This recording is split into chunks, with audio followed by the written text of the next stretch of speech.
December the 4th, 1944. A deadly delivery to a secret rendezvous.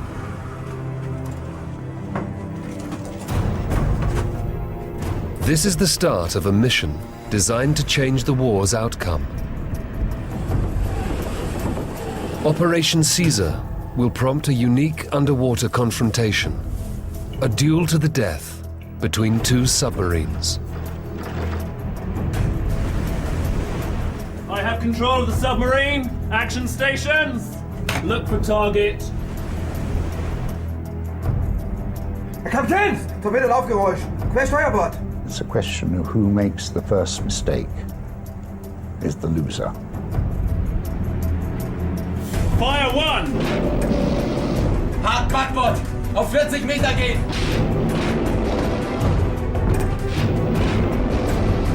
Fire three!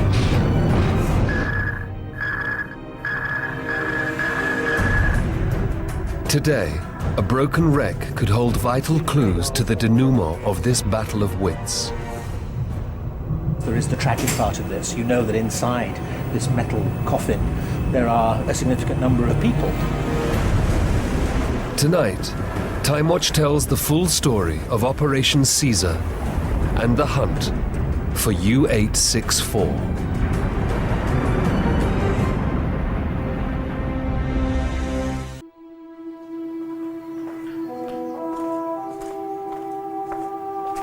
Edith Wetzler has come to pay tribute to a man she once loved and lost.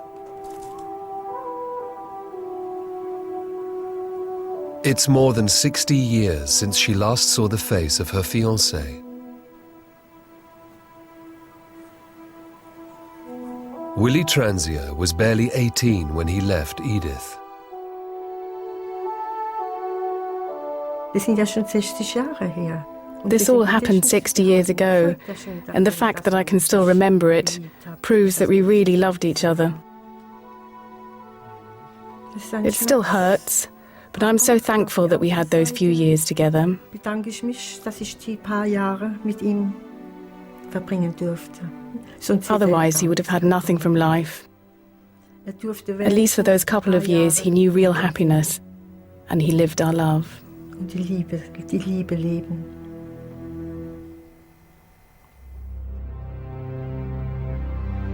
Willy's other great love was the sea. In October 1942, he joined the German Navy as a volunteer. He worked his way up from personnel clerk and became a submarine mechanic. His first mission was on the U-boat U-864.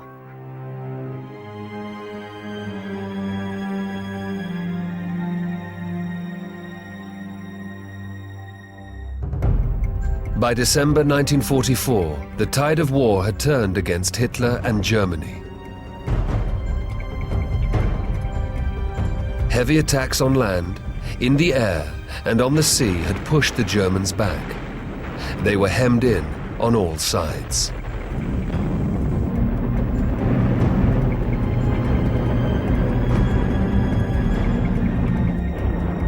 One of the last possible operational routes was through the North Sea.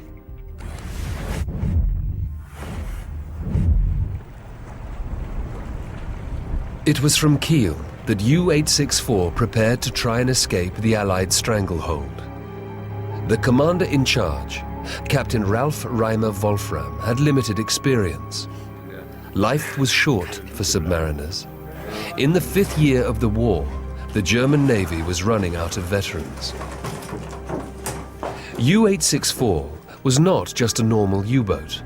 The 9D2 class boat was very large, almost 90 meters long, and capable of 20 knots. It had been filled with a secret cargo.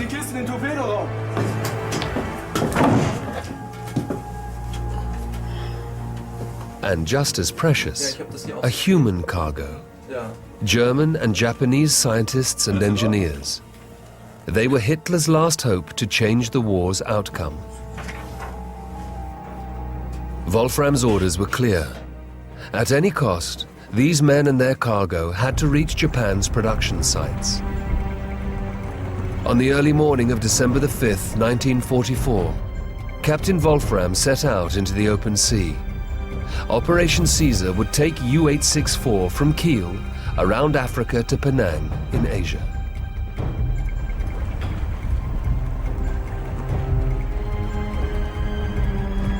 The men on board knew it would be a dangerous voyage. They were prepared for a trip that would last many months. Herr Kapitän? Alles in Ordnung? Ein wenig Glück könnten wir schon gebrauchen.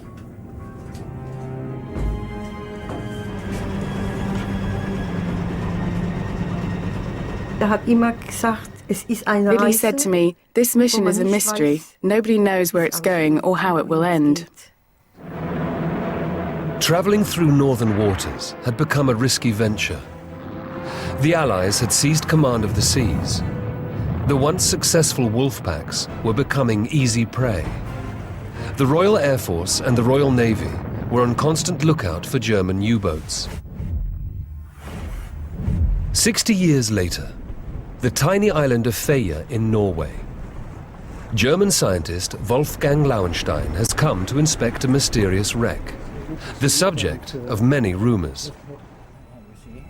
He was contacted by a fisherman who found a strange object in his nets. It seems to be a valve, probably from a German submarine. Speculation abounds about the find. The less information people have, the more they make things up. We don't know what's in this mystery U-boat. People are spinning all kinds of weird stories. Some even say Hitler's last will could be in there.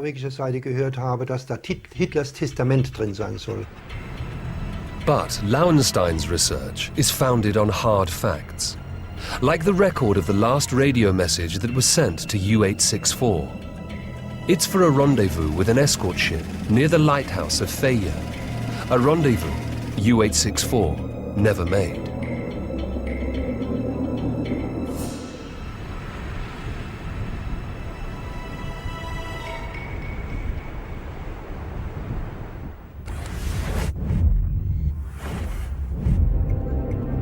Almost a week into its mission, U-864 was crawling along the southern coast of Norway.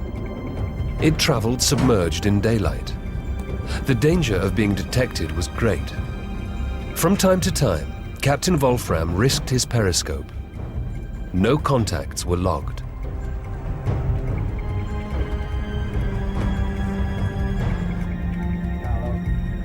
Leutnant, gehen Sie auf 40 Meter Tiefe. Halbe Kraft voraus.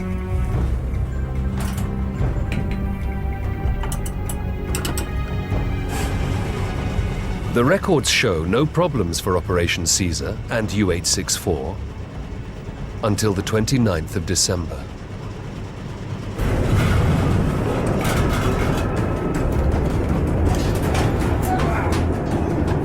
Verdammt! Ellie! Alle Maschinen stopp! Langsame Rückwärtsfahrt! Langsame Fahrt zurück! Ellie! Ja! Prüfen Sie auf Wassereinbruch! Aye, Captain! In Føya, the German scientist Wolfgang Lauenstein is reviewing yet more documents.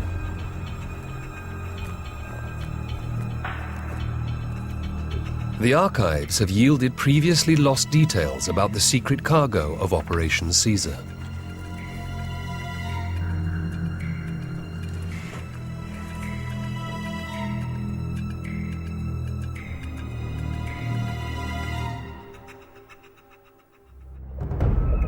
When U-864 accidentally ran aground, Captain Wolfram's first task was to check his U-boat was still watertight. Once the boat reported back, it was time for his guests to check if their secret and delicate load had suffered any damage.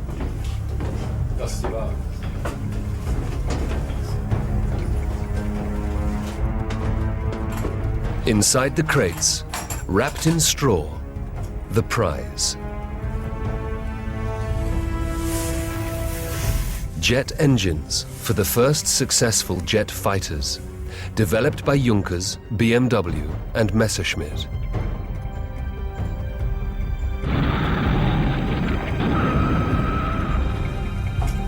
The The German and Japanese scientists' checks revealed no damage to these fragile engines. Germany's technically superior Messerschmitt jet fighters were eagerly sought by the Japanese Air Force. They were a last desperate resource to turn the tide in the Pacific War. The Japanese High Command believed they could disrupt the American bombers and win back aerial supremacy.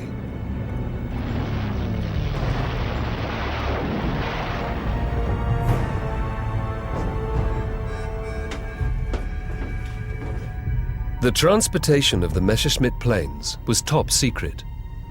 But as Herr Lauenstein's research has proved, little about this mission remained hidden from the British.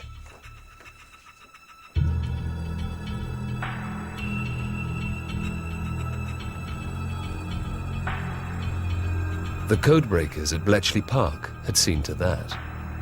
Hundreds of staff worked in shifts to crack the codes of the German Enigma machine and reveal the hidden messages.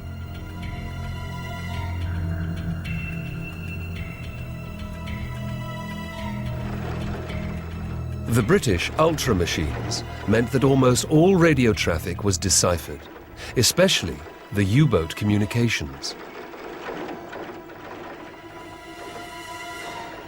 One intercepted message spoke about the cargo of U-864. The British codebreakers discovered and reported every detail, even the names of the German and Japanese scientists and the cover name of this secret mission, Operation Caesar. After the grounding, U-864 put into the city of Bergen in Norway. The vessel was brought into dry dock inside the U-boat pen, Bruno.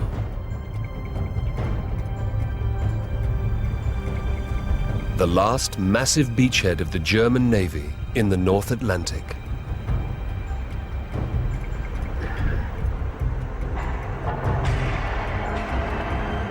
This stopover in Bergen was not on the original itinerary of U-864. Drawing on their unexpected leave, the crew were allowed ashore. Captain Wolfram and his guests visited the officers' mess at Naval Headquarters in Bergen. The captain, his officers and guests all recorded their visit in the mess guest book. Wolfram wrote the motto of all German U-boat captains, "Heart of gold, clear horizon." Referring to his grounding, he wrote, "We were lucky again."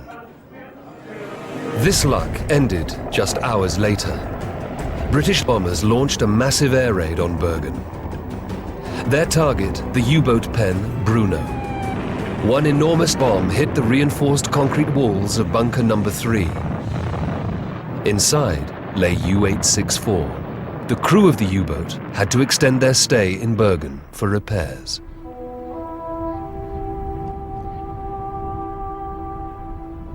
All this confirmed the growing apprehension of the German mechanic, Willy Transier. He had his doubts about this voyage even before it started, and now saw his misgivings confirmed. Just before departure, he wrote a last message to Edith Wetzler. This is the last photo of my fiancé, which he dedicated to me with the words, "Farewell greetings and kisses, your Willy." Just before Willy left Germany, he and Edith had become engaged. He said, "Pray for me that we come through this in one piece." And he said to his mother, "Mama, don't be sad if I don't come back. I know you're too old to have another child." Or I would have said, "Have another child so you won't be alone." And he said to me, "Should you be pregnant, please, please let me know." But I wasn't. It didn't turn out that way.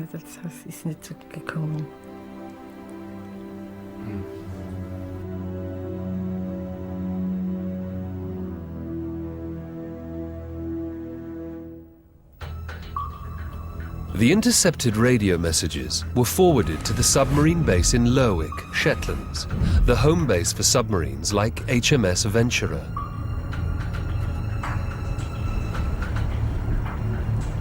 Action stations! This 740-ton V-class submarine had already sunk 13 vessels in the North Sea and North Atlantic. Fire 1! She was under the command of Lieutenant Jimmy Launders.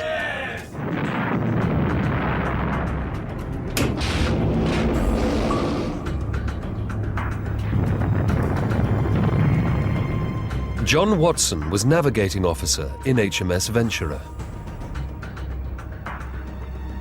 We knew we were in a weapon, a war weapon, and it was one that we knew was very effective, beautifully built, and that our objective was to do the job and then get back alive. 25-year-old Lieutenant Jimmy Launders was a rising star among Royal Navy submarine commanders. Target range 2,500 yards. Able seaman Harry Plummer, the torpedo man, also has fond memories of his captain. Fire 1! Fire 1!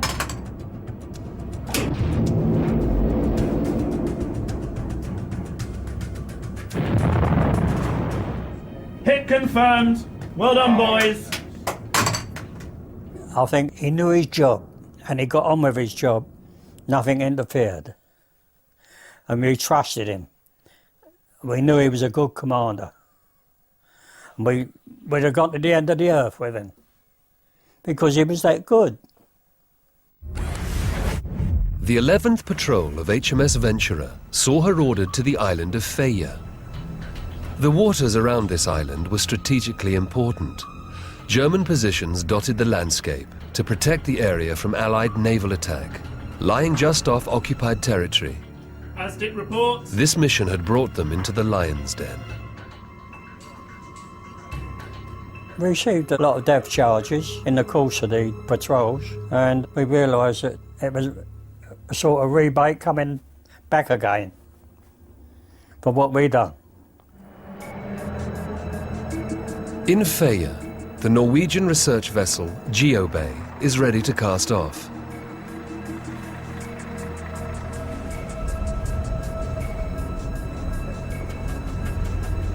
On board, Wolfgang Lauenstein and Dr. Eric Grove, the leading British naval historian. This trip will bring them to the site of the still unnamed wreck.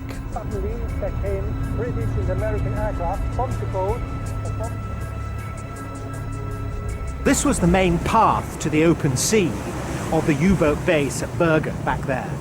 And so if German U-boats were going to move and going to be operational, they had to move through these waters here. And this meant that if you wanted to interdict that, if you wanted to stop the movement, then here was where, or just off here, was where you concentrated your anti-submarine assets. For 3 days, Venturer lay off the Norwegian coast, but with no contacts. On February the 5th, Launders received a message sent by the Admiralty. Message to send, sir. It suggested that Launders position the Venturer near the lighthouse of Hellesøy, on the southern coast of Faya.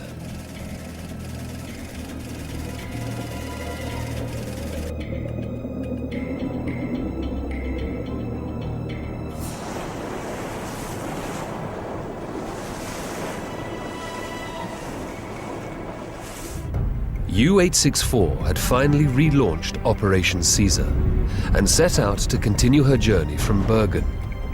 Her way out to the open sea would take her close by the island of Faya. The recently repaired engines were reporting no problems. Obermaschinist, ist alles in Ordnung? Alles bestens, Ali! The German crew didn't know that Venturer was so close and on the lookout. Up periscope.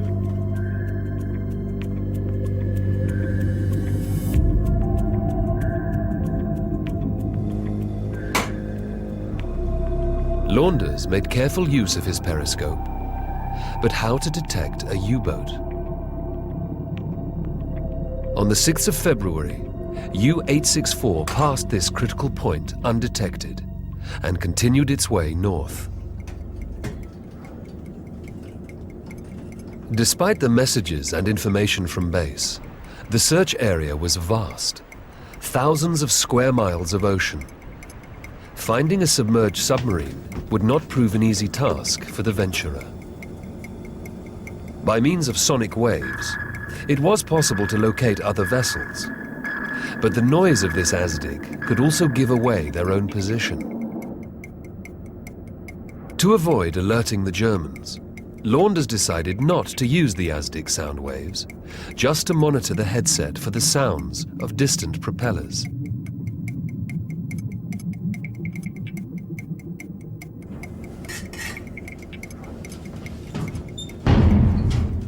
February the 8th, 5:20 a.m. Panic in the engine room of U-864.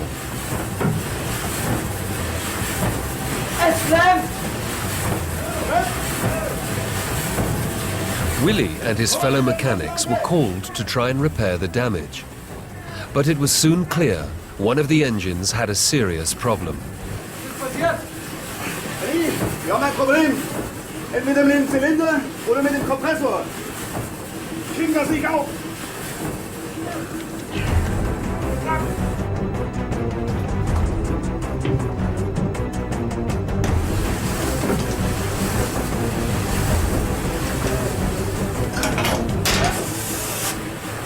Hey!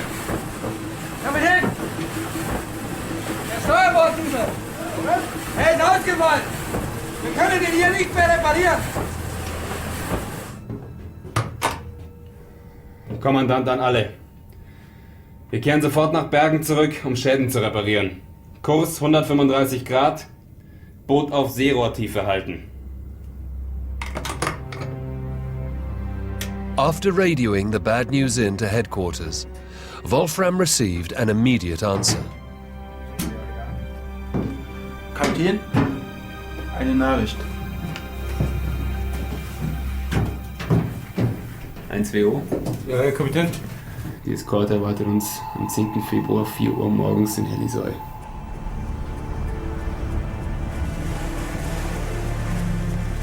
Near Faya, the research vessel Geobay scans the bottom of the sea with its sonar.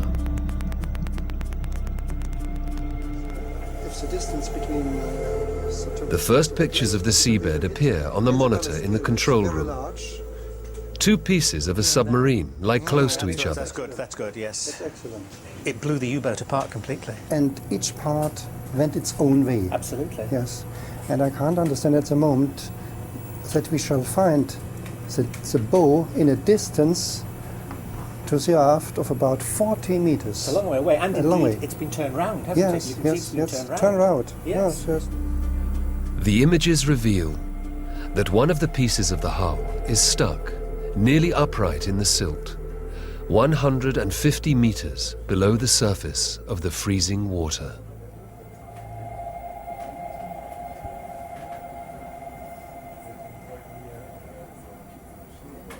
February the 9th, 1945. On board the Venturer, the ASDIC man was carefully monitoring for nearby vessels by hydrophone. Suddenly, at 9:23 in the morning, he reported a new sound, a different tone. John Watson was the officer on watch. Diesel off the starboard bow. Up periscope. I could not see what was causing this noise. He said it sounded a bit like a fishing vessel starting and stopping its engines, you see, as if it was doing something with its fishing, and I should have been able to see it. The other fishing vessels were further away, and he said, no, they're much further away. This is closer. So I was concerned about that because I couldn't see it. Nothing in sight.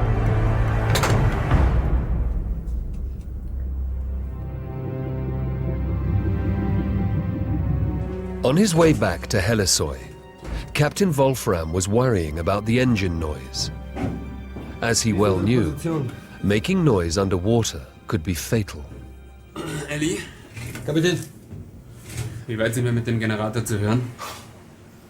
Sehr weit. Kapitän. Sehen Sie hier, das ist unsere Position und in diesem Umkreis sind wir zu hören. Again, Wolfram checked for the enemy and, above all, for his escort. It meant risking the periscope. John Watson's watch ended at 10 a.m. Lost contact, sir. His replacement was First Lieutenant Andy Chalmers. What's going on? Pursuing noise to the north, seeing every other Aztec contact. This one definitely suspicious. Very good, I have the watch. Up periscope. He noted that, but he had to keep a sharp eye on the fishing vessels that we were moving towards. And he also kept a sharp eye on the bearing where the noise had been.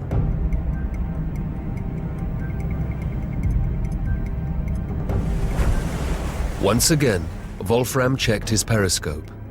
A dangerous tactic. His rendezvous with his escort was in just a few hours, but the periscope could give him away.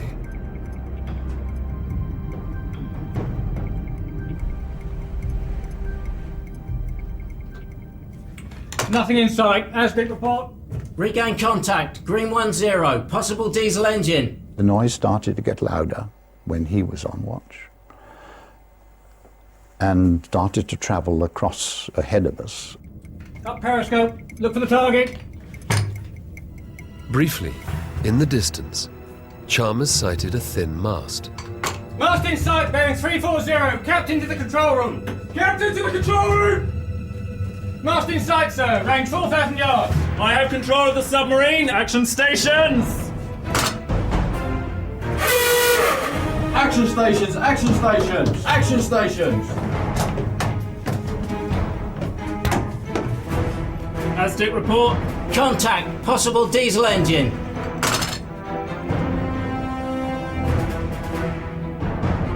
And we all realized that we were dealing with a submerged U-boat. We felt a bit shaky because he could sink us the same as we could sink him. The hunt was on now for the German U-boat with the secret cargo bound for Japan.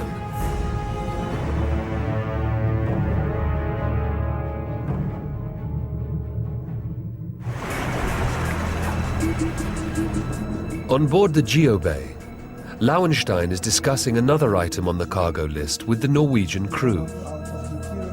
Because if this wreck really is U-864, it has 60 tons of mercury in 1,857 flasks on board. An ecological time bomb, the real reason for the Norwegian team's search mission. It depends on. I think it's important that something is done about it as quickly as possible. I think the problem really is that here we have a war grave below us, but equally it's a war grave that could bite back. Geobay has the latest state-of-the-art tools on board. It is equipped with a huge remote-operated vehicle, or ROV. Its onboard cameras will help resolve the wreck's identity. Slowly, the ROV is lowered into the water and begins its 150-meter descent towards the wreck. The scientists monitor the screens in the control room.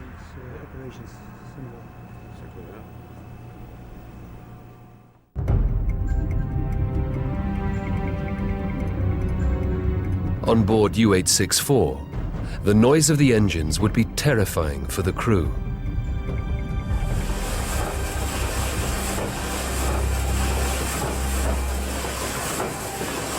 Even the scientists on board couldn't fail to notice that something had to be wrong. Das hört doch nicht in Ordnung hier. Bitte bleiben Sie in Ihrer Kabine.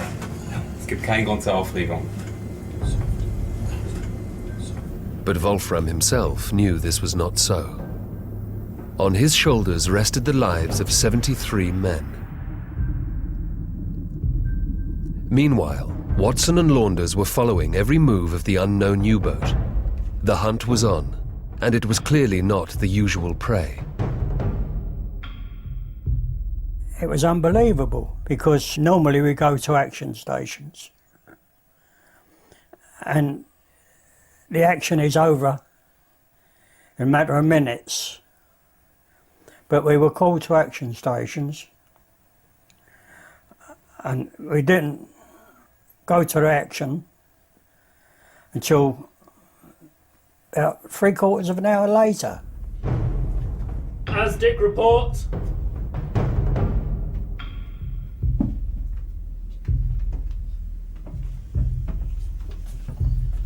Altering course.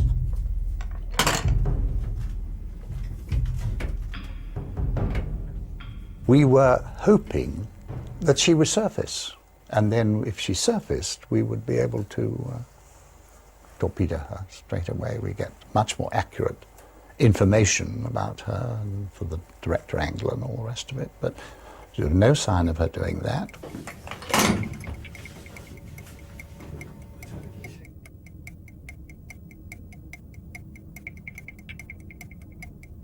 ASDIC report. He was underwater, we were underwater. He had no instructions on how to deal with it. Target in sight, bearing 060, range 1,000 yards. 060, range 1,000 yards. Starboard 15, steer 140.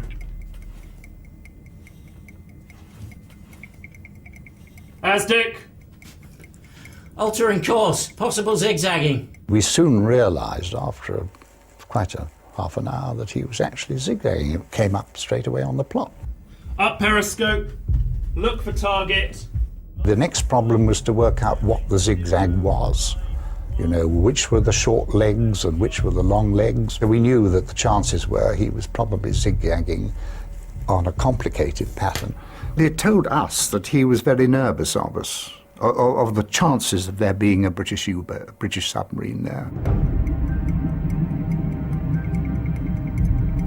Moving in a straight line would get Wolfram back to Bergen faster, but it would also make his path predictable. Leutnant, 40 Grad, Backbord. With no escort, Captain Wolfram's only hope was to be a moving target. All he could do was change course as often as possible.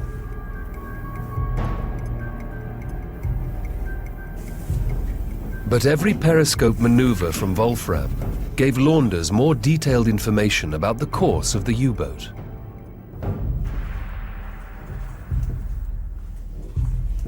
One mast sighted, bearing 091. If we ever saw anything of his periscope, not his radio mast, but his periscope, he had a chance to see us. So there's that risk. You want to get the torpedoes away in case he got his torpedoes away. HMS Venturer had been silently stalking U-864 for more than 2 hours now. With only 4 torpedo tubes to the German sub's 6, her only advantage was that U-864 might not know that it had company. Once detected, the hunter could very quickly become the hunted. Every time he turned, and when he turned away, if you like, there's a little bit of tension in the control room, because in the ideal position for him to fire back at us. Launders set to work. Through a combination of estimates of distance and course, based on the ASDIC operator's trained ear and periodic periscope sightings, he calculated the German U-boat's path. It was the fact that he had a mathematical brain and he was able to take in all the information very, very quickly and process it and then make his decision. And it was very obvious sitting at the table with him that his mind was going all the time, thinking about the problems of attacking and what he would do. And of course he discussed a lot of this with us. Never before had a submerged U-boat been torpedoed. But that's exactly what Launders had in mind. The problem was, he was forced to fire blind. Launders' solution was to try to predict the next move of the German U-boat. Attention! Intend altering to firing course. Port 15, steer 097. Once he decided that he felt confident that he knew what she was going to do next. Then we moved away to attack. If his calculations and estimates were right, Launder's torpedoes would sink the U-boat. If he missed, then Wolfram had 22 torpedoes at his disposal. Four ends closed up at action stations. Stand by. 1, 2, 3 and 4 tubes. Open bow.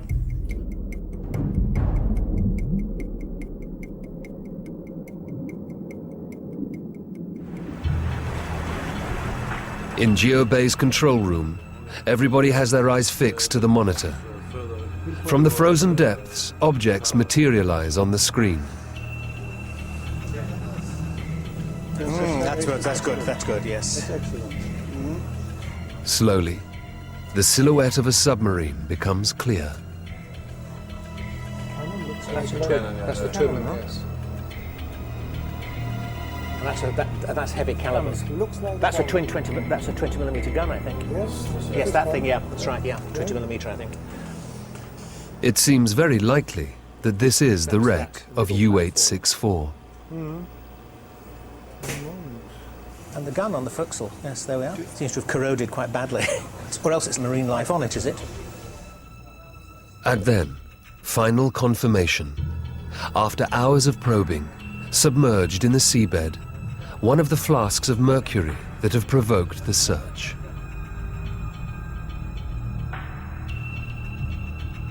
It is carefully raised to the surface.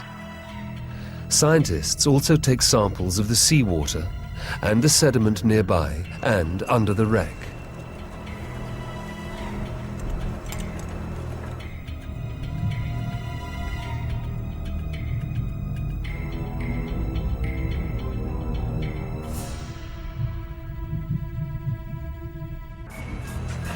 Back on shore, the scientists examine the flask, still full of mercury.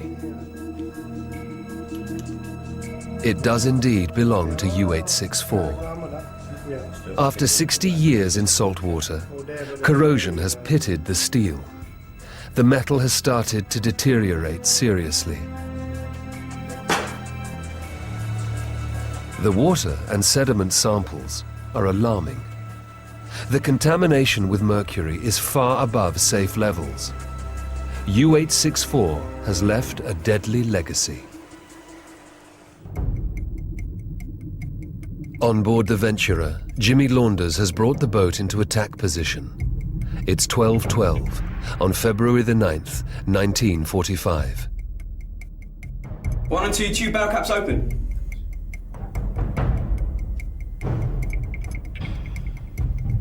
Firing intervals at 17.5 seconds. Fire 1! Fire 1! Fire 1! The torpedo will take 2 minutes to reach its moving target. He's been dodging possible unseen enemies for hours, but only now are Captain Wolfram's worst fears realized. Kapitän! Kapitän, unbekanntes Schraubengeräusch. Das Richtung Steuerbord, ca. 120 Grad. Kopfhörer.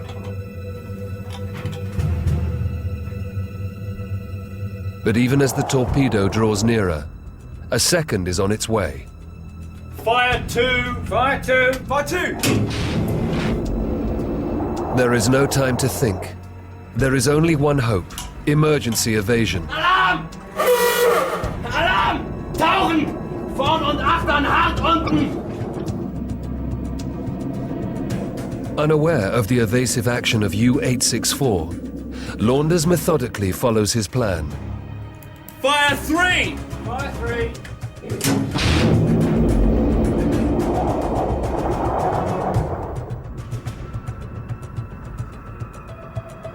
Kapitän! Ich bin ein weiteres Torpedo-Laufgeräusch. Wolfram realizes 3 torpedoes are now on their way.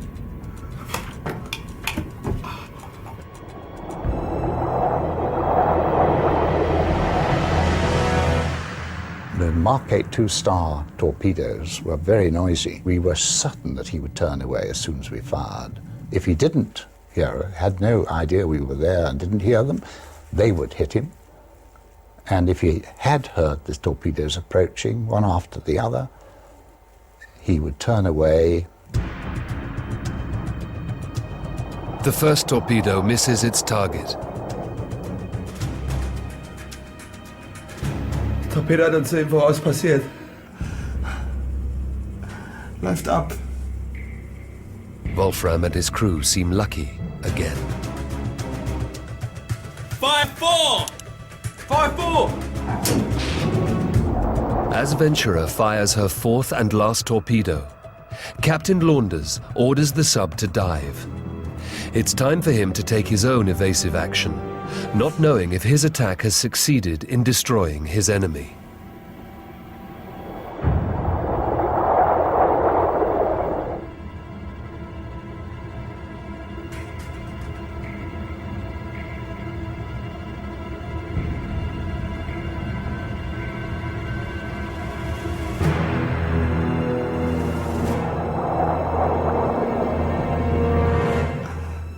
"13 minutes past 12. The Azdik of U-864 suddenly hears the fourth torpedo coming. Herr Kommandant! Vierter Torpedo gleich! Backbord voran! Hart Backbord! Auf 40 Meter gehen! Los! With a last desperate evasive action, Wolfram tries to save the lives of the men on board U-864.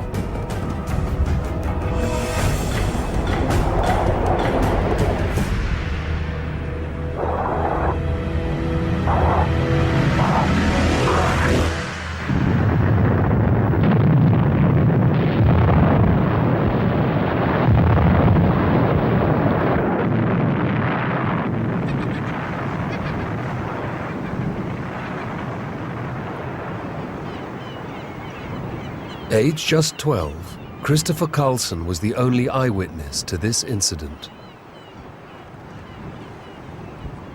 Then I saw a U-boat out there. There was an explosion, a pretty high jet of water and smoke.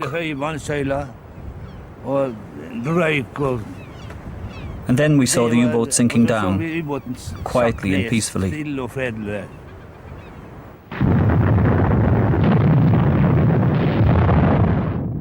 At 14.5 minutes past 12, Launders wrote in his log, "Loud, sharp explosion, followed by breaking up noises."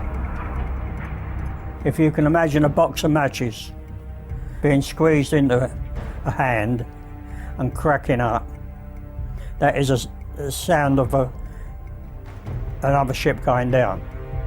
It breaks up. That's a hit! Yes! There was a relief that you got rid of. And then the next minute, I realised that it was another submarine and more submariners had been killed.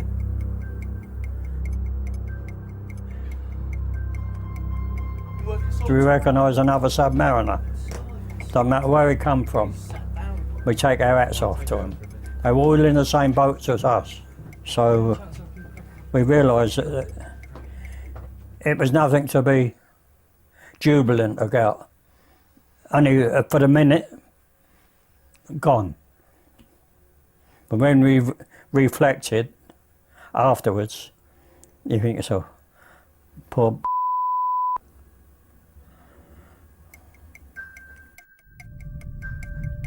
The last moments of U-864 had been the subject of conjecture for John Watson and the Ventura crew for 60 years. We were all certain right from the beginning that it was the fourth, last torpedo that hit him. The first thing you do if you hear torpedoes coming at you, you turn away and you go deep. So I would expect to find the after hydroplanes set to dive, and if they were set to dive, then the chances are very high that he was actually turning away as well. The mission to investigate the still deadly cargo of U-864 has finally resolved this. Captain Wolfram had made exactly the maneuvers that Launders had foreseen. Today, The rudders of U-864 remain in the position of emergency dive. Behind those you can see the palace. Wolfram steered right into the fourth torpedo of the Venturer.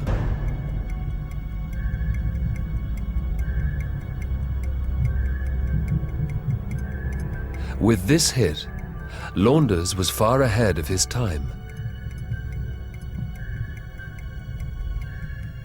What's so impressive about it, I think, is that he used his technology in a novel kind of way. He just used his sonar to listen for the submarine. He used a combination of sonar and visual observations to track the submarine. He showed enormous patience. And what he was effectively inventing was the kind of anti-submarine warfare which came to the fore in the post-war period. After this encounter, Venturer returned to home base in the Shetlands. Her 11th patrol was a resounding success. Well done, men. Thank you, sir. Gentlemen, the King. The King! The fear of U-864 and its cargo of jet fighters reaching Japan was resolved. Jimmy Launders was called to Buckingham Palace and awarded a bar to his Distinguished Service Order. He died in 1988. John Watson was mentioned in dispatches. After World War II ended, he left the Royal Navy and made a career as a geologist for the oil industry. Torpedo man Harry Plummer was also mentioned in dispatches. Today, he lives near London. The remains of U-864 form one of the greatest ecological disasters in the North Sea. The soil is contaminated. Fishing is now prohibited. The Norwegian government is considering how best to seal the wreck site hermetically. U-864 is also the grave of Willy Transia, fiancé of Edith Wetzler. At the U-boat memorial in Heikendorf near Kiel, his name is all that remains to remind Edith of her lost love. When I go to bed at night, I take the picture and place it next to my pillow and dream about the fact that at least he's found peace.